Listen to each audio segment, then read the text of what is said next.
Hey, my name is James Nicholson and welcome to my YouTube channel. In this video, I want to talk about this week's property news. It's been another eventful week. Yes, we say that every week, but a lot has happened. We've got updates on leasehold reform. We've got updates on the renters' rights. We've got house prices up.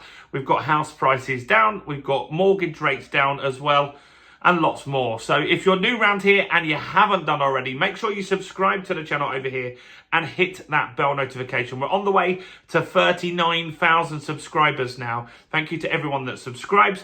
And let's get some views on this content. Smash the like button, tickle the like button, do something to that like button. That massively helps with the YouTube algorithm and helps the channel grow. So thanks to everyone that takes a moment to do that. So, another eventful week. And the government has started to actually get stuff done. For last few days, we've had a big update on the renters' rights bill. And that was actually some good news for landlords. So there are some suggested changes to the bill that really could mean that maybe some landlords actually stick in the market. You see, a lot of landlords are quitting because they're worried about Section 21 getting removed, and that's no fault evictions.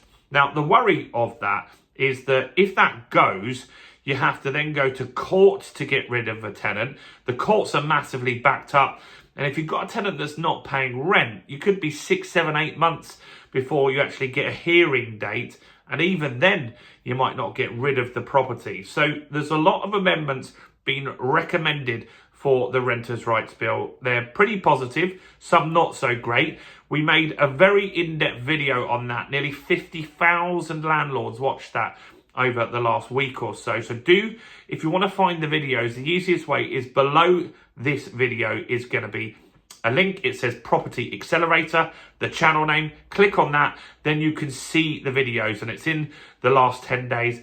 Go and watch that renters' rights. And I'm going to link in the description of this video so you can grab the ebook on that. It's got all the details on exactly what these proposed amendments are and all the details on the renters' rights bill. Thousands of you took that ebook already, so do go and check that one out. Well, that is something that's really positive. Next one is also good, and that's interest rates. So 2 lenders this week cut rates, mortgage rates, which was good. We had Barclays cut their rates, and that was on green deals. I did say with the future of mortgages video that I did a week or so ago that lenders are going to start talking about green deals a lot more. I'm actually looking at a remortgage at the moment, and I spoke to the lender, the Mortgage Works, and they were talking to me about green deals then. They were asking me, what's your EPC on that? And they were saying, they'll give me a better rate if my EPC is a C or above.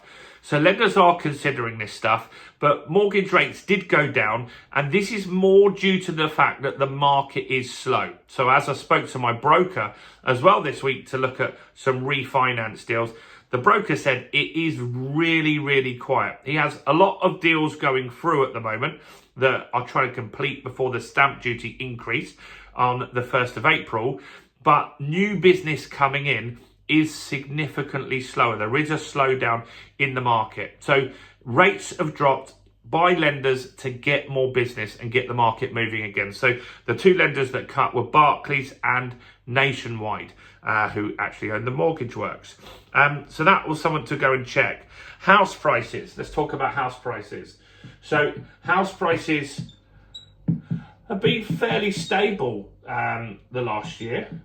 So we had around 3% increase, 4% with some places. Nationwide put their house price data out the other day, and they said February was busy, and there was a fairly decent increase in house prices in their data. They felt house prices were up 0.4% in February.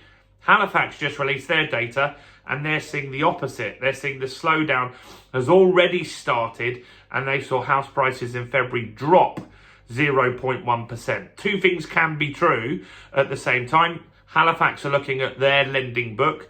Nationwide are looking at their lending book. Now, they don't disclose whether they have more deals up north or south or in the southwest, but it is interesting to see that they are getting different results. When I'm speaking to solicitors, to estate agents, they're all saying they are still very, very, very busy. In fact, way busier than normal. But that is all deals that are trying to complete before this stamp duty increase.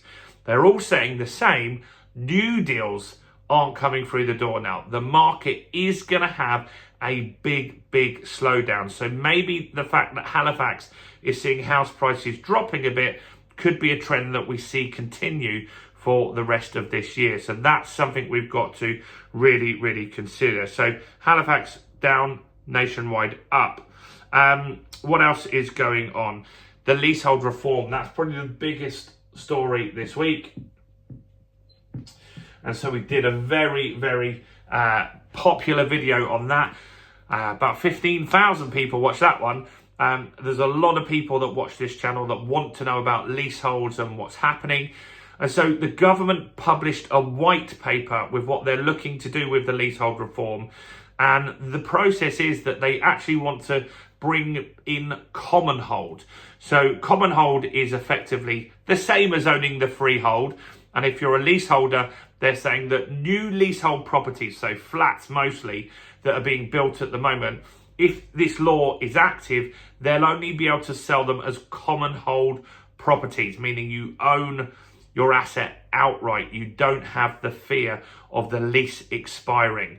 They've also said that leaseholders, existing leaseholders, will be better treated. They will be able to challenge service charges. They will be able to extend their lease at a cheaper cost. And they will have the option to buy the common hold on their property too. Now, they don't say exactly how much that will cost.